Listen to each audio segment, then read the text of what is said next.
2001 के पार्लियामेंट हमले के बारे में आप जो भी जानते हैं वो शायद आधा सच है।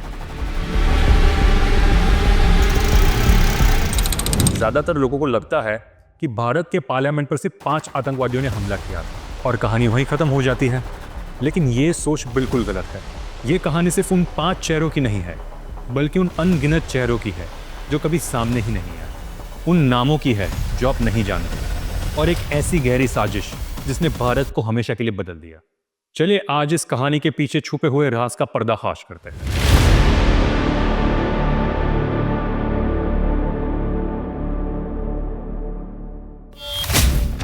13 दिसंबर 2001 ये वो तारीख थी जब आतंक लोकतंत्र के सबसे बड़े मंदिर की दहलीज तक पहुंच गया था। लेकिन ये कोई अचानक किया हुआ हमला नहीं था। इसके पीछे कई महीनों की प्लानिंग, एक लोकल नेटवर्क का सपोर्ट और सीमा पार बैठे आकाओं के शातिर दिमाग थे। ये कहानी सिर्फ वो 45 मिनट चलने वाली गोलियों की नहीं, बल्कि उस गहरी साजिश की है जिसने इस दुनिया के सबसे बड़े लोकतंत्र की नींव हिलाई। 13 दिसंबर को एक सर्दी भरी सुबह थी। एक घोटाले को लेकर विपक्ष के हंगामे के बाद दोनों सदनों की कार्रवाई स्थगित हुई थी।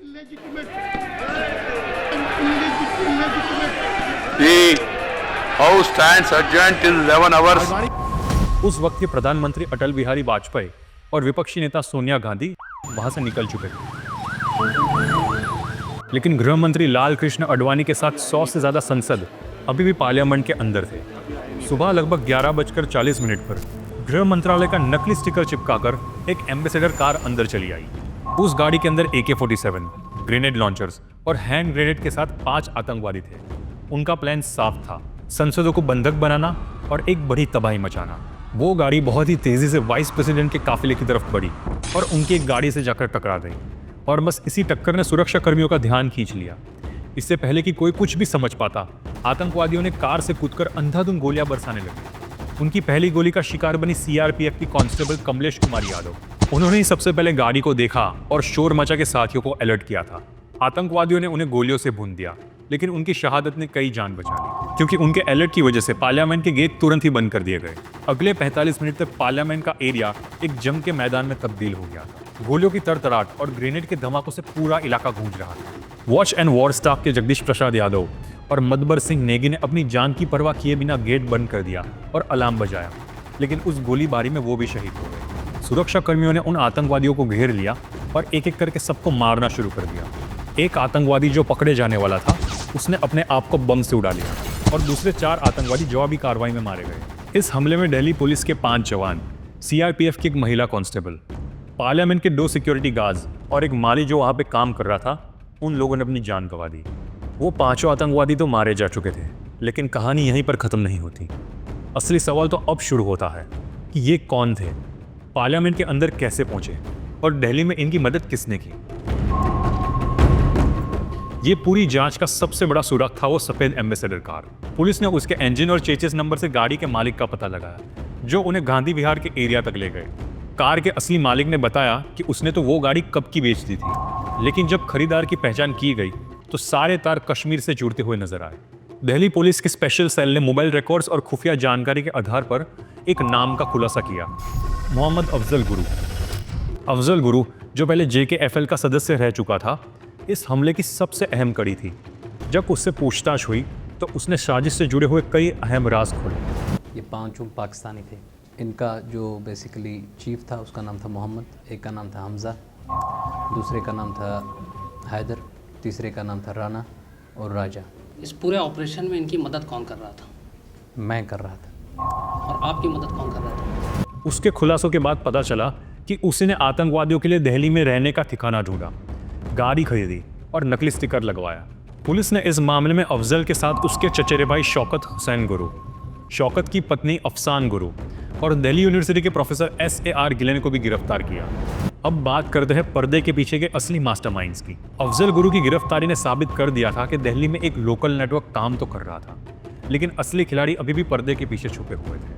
अफजल से मिली जानकारी ने यह बताया कि इस हमले की पूरी योजना पाकिस्तान के आतंकी संगठन जश्न-ए-मोहम्मद और लश्कर-ए-तैयबा ने मिलकर रची थी, और इस पूरी साजिश का मास्टरमाइंड था जश्न-ए-मोहम्मद का चीफ मौलाना मकसूद अजहर। ये वही मकसूद अजहर है जिसे 1999 में खानदार प्लेन हाईजैक के बाद भारतीय यात्रियों के बदले छोड़ा गया था।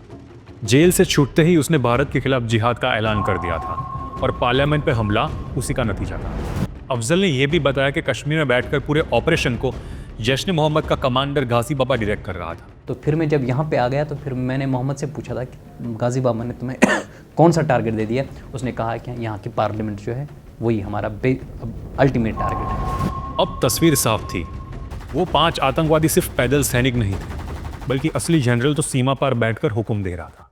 शहीदों की अमर गाथा और इस हमले की कहानी उन वीरों के जिक्र के बिना अधूरी है जिन्होंने हमारे पार्लियामेंट को बचाने के लिए अपनी जान दे दी।